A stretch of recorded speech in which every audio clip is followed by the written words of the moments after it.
Most people today are not exhausted because life is too hard. They are exhausted because nothing truly demands them. Comfort surrounds them, yet meaning feels distant. Distraction is endless, yet the soul feels strangely undernourished. And beneath this quiet unease is a question few dare to ask: why does a life designed to avoid suffering feel so empty? Long before modern life promised ease as the highest good, the saints made a decision that appears incomprehensible to us. They did not stumble into hardship by accident, nor were they driven by despair or hatred of the body. They chose suffering deliberately, soberly, and with clear eyes. For Saint Anthony the Great, Saint Isaac the Syrian, and Saint Maximus the Confessor, suffering was not an enemy to escape but a teacher to obey. Through it, the soul was clarified, disciplined, and finally made free. This is not a story about pain for its own sake. It is a story about what comfort quietly takes from us, and what suffering, when embraced with discernment, gives back. To understand this choice, we must step out of our assumptions and enter the inner logic of ancient Christian mysticism, where silence is stronger than noise and restraint more powerful than indulgence.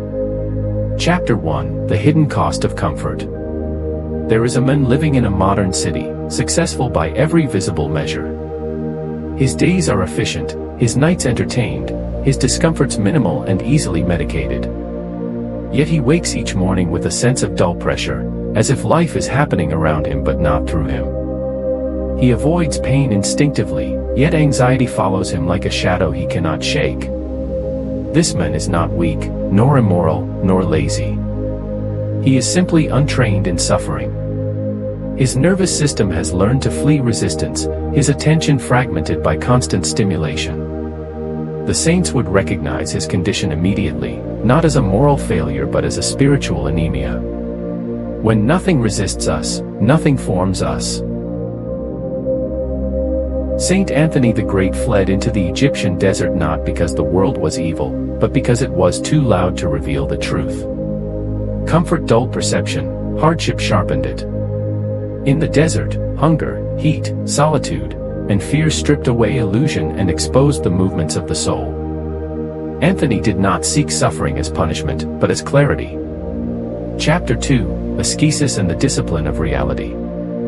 In ancient Christian mysticism, ascesis was never about self-hatred. It was training, the deliberate shaping of the inner man through resistance. Just as the body grows strong against weight, the soul grows sober against difficulty. The saints understood that without chosen hardship, the passions rule quietly and absolutely. Saint Isaac the Syrian spoke of suffering as a door, not a destination. Through voluntary restraint, the heart learned humility, patience, and compassion. When the body was no longer obeyed blindly, the soul could finally listen. Comfort numbs the question of God, suffering sharpens it. This discipline was inseparable from Hesychasm, the pursuit of inner silence. Silence cannot be sustained in a soul addicted to ease. When every discomfort is immediately removed, the mind never learns to remain still. The saints chose suffering to recover attention, to anchor the soul in the present moment where God is encountered. Chapter 3: Spiritual Warfare Beneath the Surface. Saint Anthony described his desert life as warfare, not against the body, but against the disordered will. In comfort, the enemy whispers softly and wins without resistance. In hardship, the struggle becomes visible, and therefore defeatable. Hunger reveals impatience, solitude exposes fear, fatigue unmasks pride. Saint Maximus the Confessor took this logic further, teaching that the passions are not destroyed by avoidance, but by transfiguration. Suffering unmasks false desires and reorders them toward what is eternal. The will, once scattered across pleasures, becomes unified.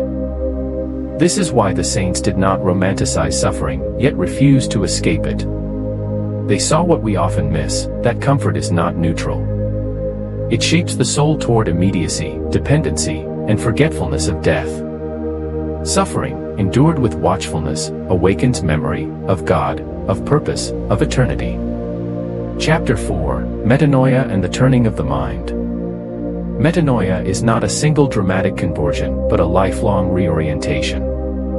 The saints chose suffering because it forced this turning again and again. Each discomfort became a question: will I flee, or will I remain present? Over time, the answer reshaped identity itself. Saint Isaac taught that the one who accepts suffering without resentment discovers compassion for all who suffer. Comfort isolates, hardship unites. The modern man feels alone not because he suffers too much, but because he has never shared in meaningful struggle. Saint Maximus endured exile, mutilation, and rejection not because he loved pain, but because truth mattered more than safety. His suffering was not accidental but faithful.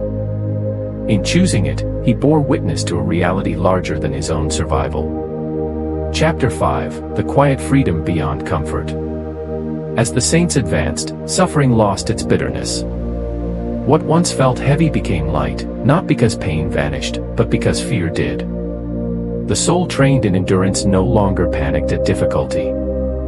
Inner silence grew stable, no longer dependent on external conditions. The modern man senses this possibility dimly. He feels that ease has made him fragile, that constant comfort has stolen his courage. He is not wrong. The saints offer him not a rejection of the world, but a reordering of love. Comfort becomes a tool, not a master. Small, non-negotiable acts begin the transformation. Voluntary restraint, chosen silence, honest endurance of discomfort without complaint. These are not dramatic gestures, but quiet refusals to be ruled by impulse.